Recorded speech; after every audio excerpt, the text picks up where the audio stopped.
um amigo protestante que, inclusive, debateu comigo aqui no canal um tempo atrás. Ele me desafiou, né, aqui nos comentários de um vídeo, a mostrar que os santos estão vivos e conscientes no céu. E nós vamos fazer isso. Mostrar a doutrina católica na Bíblia não é difícil. Vamos primeiro ao comentário que ele deixou aqui nos comentários de um vídeo meu. Diz assim o comentário dele.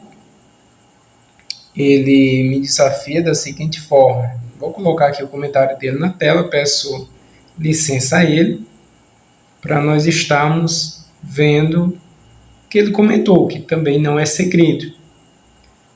Ele diz assim,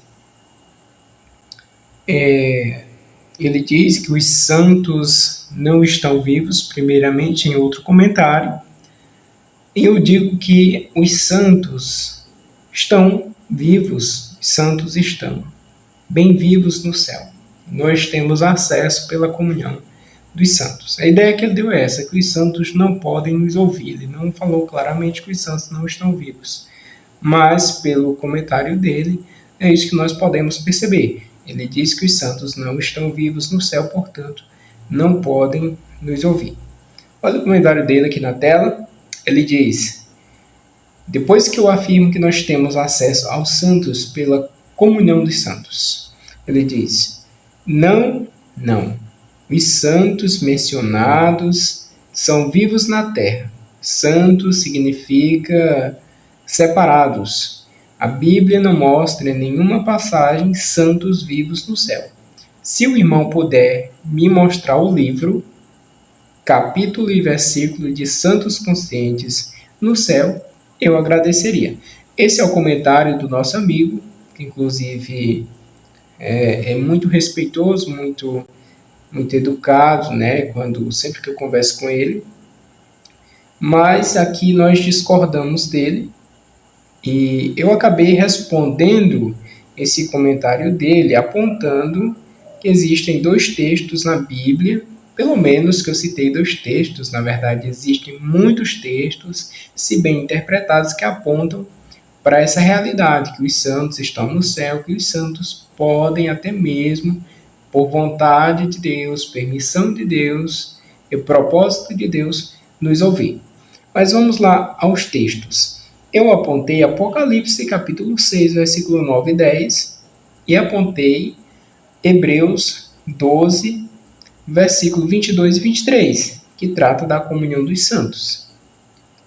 Ele respondeu que esses textos, com relação ao texto do Apocalipse, que eu vou estar lendo, e também Hebreus, capítulo 12, versículo 22 e 23, ele deu uma interpretação que, claro, eu não concordo.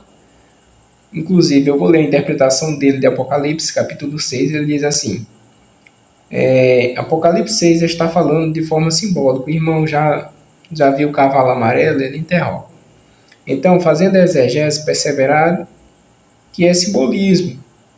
Seria muito complicado todos os versículos iniciais serem simbolismo e os que você citou serem literais, né? Não cabe, irmão. Falou que não cabe essa interpretação. Só estaremos no céu em corpos glorificados, conforme diz Apocalipse 15. E isso só acontecerá na volta de Cristo, onde os mortos serão ressuscitados e os vivos transformados, ambos salvos em Cristo. Simples assim. Com relação a Hebreus, ele diz que não dá margem alguma para a consciência da alma, ou seja, que ele está negando a consciência da alma. É só ler o contexto imediato que mostra uma certa exortação do autor de Hebreus no que diz respeito ao enfraquecimento da fé.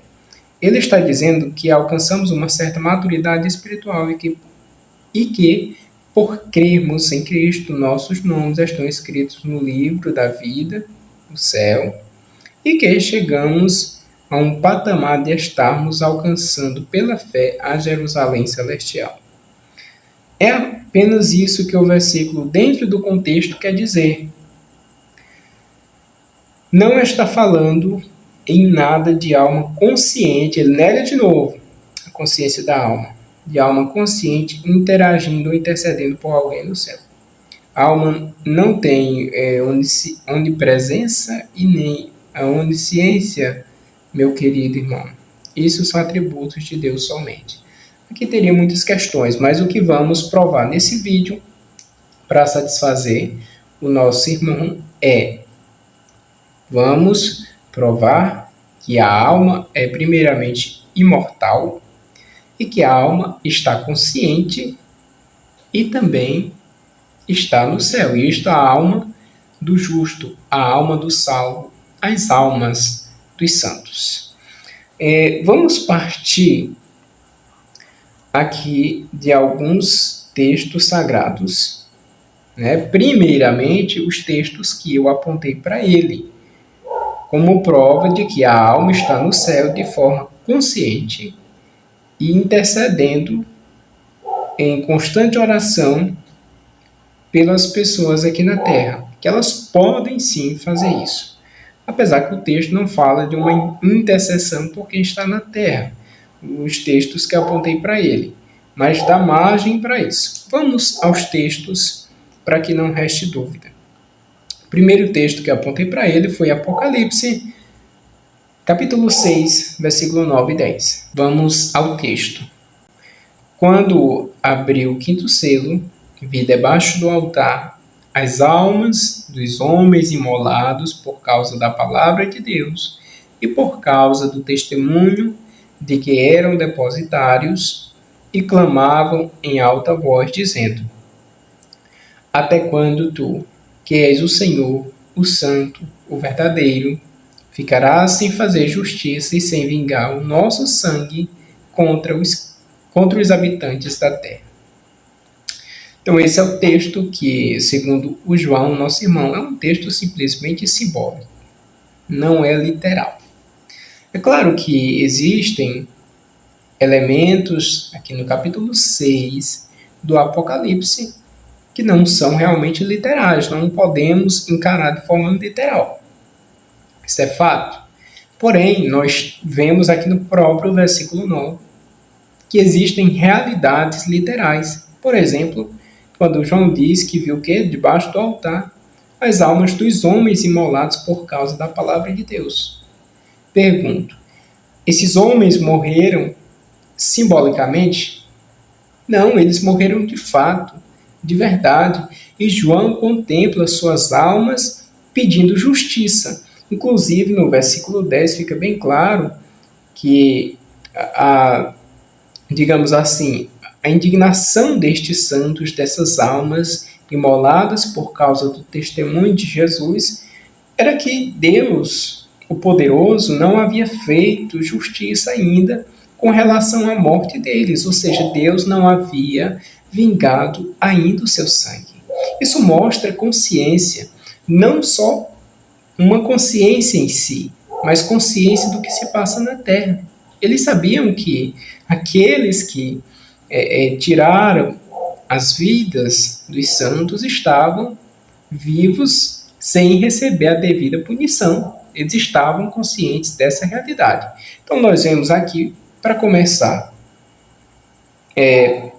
almas imortais, porque o corpo morreu, mas a alma não morreu. E estas almas conscientes no céu, com a capacidade de interceder. O texto não mostra intercedendo, mas estão no céu.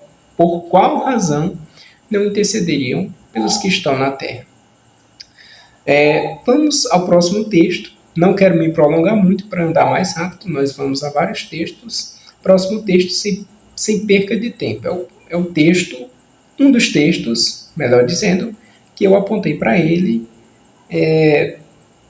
em que mostra claramente que nós podemos ter essa relação com os santos. Vós, ao contrário, vos aproximastes da montanha de Sião, da cidade do Deus vivo, da Jerusalém celestial, das miríades de anjos, da assembleia festiva dos primogênitos, ou primeiros, depende da tradução, inscritos no livro dos céus, e de Deus, juízo universal, e das almas dos justos que chegaram à perfeição. O texto é claríssimo. Segundo nosso amigo João, esse texto trata somente da maturidade da fé, que nós crescemos na fé, estamos mais próximos desses santos, dessas almas que chegaram à perfeição. Mas se nós analisarmos o contexto, esse capítulo 12 dá sequência ao capítulo 11. Capítulo 11, em que o autor de Hebreus ele fala de vários heróis da fé. Detalhe, todos já falecidos, todos mortos. O autor fala de seu exemplo, do exemplo que deram. No início do capítulo 12, esse mesmo autor, ele nos traz à memória que nós estamos cercados por uma nuvem de testemunhas. Pegue sua Bíblia e veja o primeiro versículo deste capítulo 12 de Hebreus. O autor fala de uma nuvem de testemunhas e alerta contra o pecado. Isso quer dizer o quê? Aponta, desde já, como é sequência do capítulo 11, que essas testemunhas são aqueles que morreram na fé e podem nos contemplar do céu onde estão. Inclusive, a palavra testemunhas, que é usada nesse texto, geralmente se refere aos mártires da fé, aqueles que testemunharam com a vida. Então, claramente, já de início, aponta para que o sentido dessas testemunhas, ou melhor, as testemunhas das quais o texto fala, o texto faz menção, não são simplesmente pessoas vivas no corpo que estão à nossa volta, mas santos. Se nós avançarmos na leitura de Hebreus capítulo 12 até o versículo 22, nós perceberemos, relacionando os versículos anteriores ao versículo 22 e 23, que eu citei para o irmão, nós vemos que Paulo ele está fazendo aqui um contraste entre a experiência que o povo de Israel teve no Monte Sinai, uma grande experiência com Deus, e Paulo está dizendo, em outras palavras, que agora, no Novo Testamento, nós estamos em uma experiência maior, porque nós não temos acesso, nós não chegamos, nós não nos aproximamos daquele monte do Sinai. Não. Nós nos aproximamos, nós nos achegamos aonde? Versículo 22. Nós vemos aqui, quem é a nuvem de testemunhas da qual o texto fala. O texto vai tendo todo um andamento até chegar a esse ponto em que Paulo revela quem é a nuvem de testemunha. Faz todo um sentido. Nós vemos Hebreus capítulo 11, a nuvem de testemunhas em Hebreus capítulo 12, versículo 1. E quando chega aqui, nesse momento, nós vemos a nuvem de testemunhas sendo revelada dentro do contexto. O bom da doutrina católica é isso. Quanto mais se analisa o contexto, mais se confirma a doutrina católica. Vamos ao texto. Vós, ao contrário, vos aproximastes da montanha de Sião. Ou seja, ele está fazendo aqui um contraste. Nós somos o inverso, o contrário do povo de Israel. Da cidade do Deus vivo, da Jerusalém celestial, das miríades de anjos, da assembleia festiva dos primeiros inscritos no livro dos céus, e de Deus, juiz universal, e das almas dos justos que chegaram à perfeição. Que está claro, nós temos essa comunhão com estas almas justas que estão com Deus. Que nós vemos uma prova bíblica com relação a essa ligação, a essa comunhão que nós temos com os santos, e não somente com os santos da terra, mas do céu. Vamos dar andamento, para quem tiver dúvida, de que nós temos acesso aos santos, e não é uma mera crença, uma crença infundada, mas aos santos que estão no céu e de forma consciente. Um texto também que considero muito valoroso para confirmar essa nossa visão, essa nossa doutrina, é Lucas capítulo 16, versículo 29. Um texto que muitos chamam parábola do rico e Lázaro.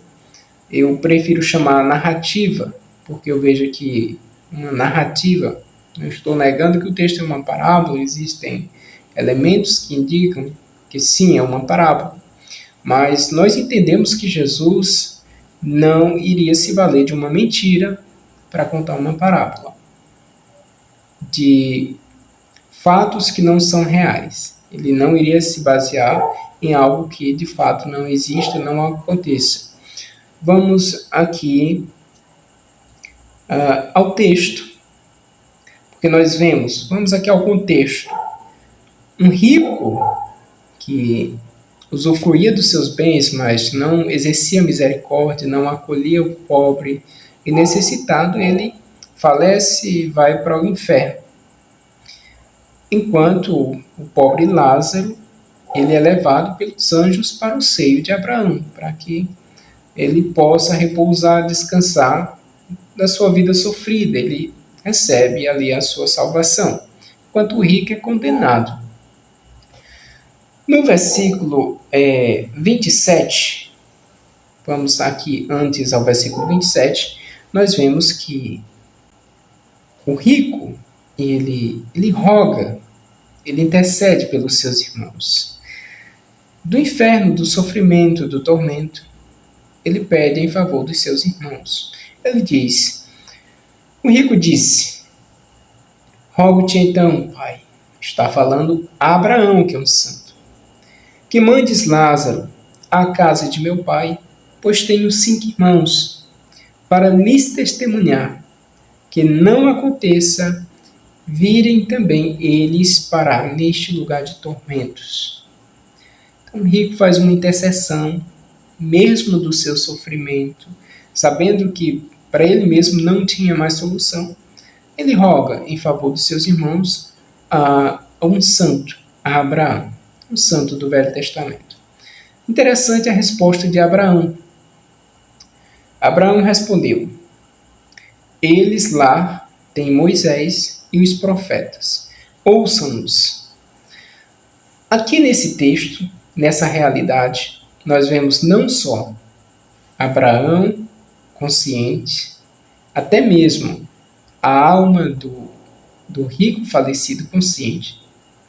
Nós vemos que eles estão perfeitamente conscientes, mas nós vemos também que o próprio Abraão tinha consciência do que se passava na terra. Não sei como isso acontece, mas ele tinha consciência. Nós vemos isso na resposta que ele dá, dizendo que os irmãos daquele rico que estavam aqui na terra, e o rico temia que eles fossem parar em um lugar de tormento, ou seja, no inferno, no sofrimento, no Hades. Qual a resposta de Abraão? Eles têm Moisés e os profetas, ouçam-nos. O que acontece? Abraão havia falecido antes de Moisés e dos profetas. Mas nesse momento, nesse versículo, nessa resposta, Abraão demonstra conhecer a realidade terrena, sabendo que os irmãos do rico tinham acesso a Moisés e os profetas. Olha que maravilha. Então eu peço que você que acompanhou até agora esse vídeo, deixe seu like, ajude esse canal a crescer, tá bom? Vamos estar fazendo esse trabalho de esclarecimento da fé católica cada vez com maior empenho. Deixe seu like, comente aqui abaixo também, importante o seu comentário. E se você ainda não é inscrito, inscreva-se.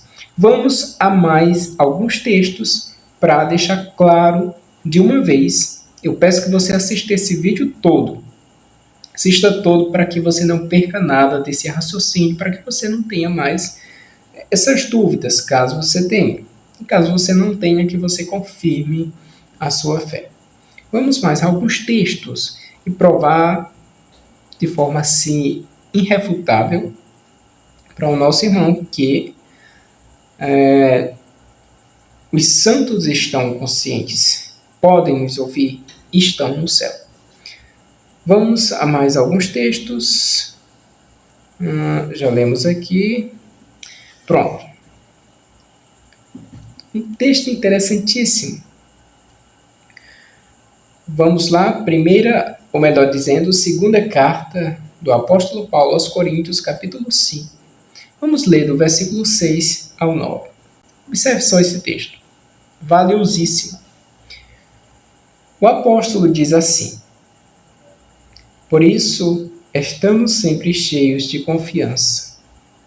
Sabemos que o tempo que passamos no corpo é um exílio longe do Senhor. Veja só. O tempo que passamos no corpo é um exílio longe do Senhor. Andamos na fé e não na visão. Estamos, repito, cheios de confiança, preferindo ausentar-nos deste corpo para ir habitar junto do Senhor. É também por isso que, vivos ou mortos, nos esforçamos para agradar-lhe. Paulo, ele considera que está no corpo, está nesta vida, está de certa forma separado da presença plena de Deus. Por quê? Nós temos a presença de Deus aqui, mas de forma plena. Nós iremos contemplar a Deus no céu. Então, Paulo, ele diz que é um exílio estar no corpo. Aqui, enquanto estamos nesse tempo, nessa vida terrena. Até aqui vocês entenderam. No versículo 8, ele diz que prefere ausentar-se do corpo para ir habitar junto do Senhor. Então, nós já vemos aqui a imortalidade da alma. Ele fala de uma separação do corpo e mesmo assim ele vai habitar com o Senhor. E ele fala isso, e também em outro texto que ele fala da sua partida como algo imediato, não é somente depois da ressurreição dos mortos. Tanto é que ele fala em ausentar-se do corpo. E ausentar-se do corpo quer dizer não está no corpo, está fora do corpo. E é nesse contexto, fora do corpo, que ele fala de habitar com o Senhor. E ele vai habitar como? De forma inconsciente? Não faz o menor sentido. Não faz sentido a alma existir, a alma sobreviver à morte do corpo e continuar essa trajetória de forma inconsciente. E nós vemos uma confirmação da consciência no versículo 9, porque ele diz ainda: é também por isso que, vivos ou mortos, estou usando a tradução Ave Maria, mas ele pode conferir na tradução protestante, que a tradução protestante vai dizer no corpo ou fora do corpo. Fora do corpo significa morto. Vivos ou mortos, nos esforçamos por agradar-lhe. Como Paulo, de forma inconsciente, pode agradar o Senhor. É possível agradar o Senhor de forma inconsciente? Como que alguém vai tomar uma atitude agradável a Deus de forma inconsciente? Não faz o menor sentido. Paulo irá agradar o Senhor de forma consciente. Até aqui muito claro. Paulo deixa o corpo, continua vivo, logicamente sua alma, e está consciente, porque ele quer, ele tem vontade. Existe a possibilidade de agradar o Senhor. A alma é imortal. Ele não vai morrer porque está fora do corpo. O Senhor Jesus disse: não tem mais aqueles que podem matar o corpo e não podem matar a alma. A alma é imortal, não pode morrer. Vemos aqui nesse texto claramente que a alma continua viva após a morte do corpo. Existe essa separação da alma e do corpo. E nós vemos que a alma continua consciente, porque o apóstolo queria agradar a Deus mesmo depois de morto. E, por último, vamos tratar mais uma vez da questão do estar no céu. Paulo ele diz que pretende habitar junto do Senhor. É? Eu vou ler novamente, onde diz o texto. Estamos, repito, cheios de confiança, preferindo ausentar-nos deste corpo para ir habitar junto do Senhor. Habitar junto do Senhor. Onde seria essa habitação? Onde o Senhor está? São Paulo escreve aqui após a ressurreição de Cristo. Depois de Cristo ressuscitado. Depois da ressurreição, Cristo foi para onde? Vamos a mais um texto aqui da palavra de Deus. Marcos 16, versículo 19. Vamos ler em uma tradução protestante para ficar melhor. Ora, o Senhor, depois de lhes ter falado, foi recebido no céu e assentou-se à direita de Deus. Foi recebido aonde? No céu. É lá que está o Senhor, à direita de Deus. Essa é a doutrina, este é o texto bíblico, meu irmão, que eu lhe mostro, que o Senhor está no céu. E é só você usar a sua lógica. Paulo iria habitar junto de quem? Do Senhor. Resumindo, o Senhor está no céu. Paulo, de forma consciente, vai estar junto do Senhor. Lá ele está ligado aos santos da terra, a igreja terrena pela comunhão dos santos. Lá, por vontade de Deus, os santos podem saber de alguma coisa, podem contemplar o que acontece aqui. E, logicamente, como nós vemos, eles podem sim interceder pelos que estão aqui na terra, pela igreja que ainda milita, pela igreja militante que está lutando nessa terra, porque eles já são a igreja triunfante, é assim que a igreja católica entende. Então está provado, meu irmão, a alma é imortal, está consciente e no céu, e ainda contempla o que acontece na terra. Está provado que podem sim interceder pela igreja e nós podemos contar com sua intercessão.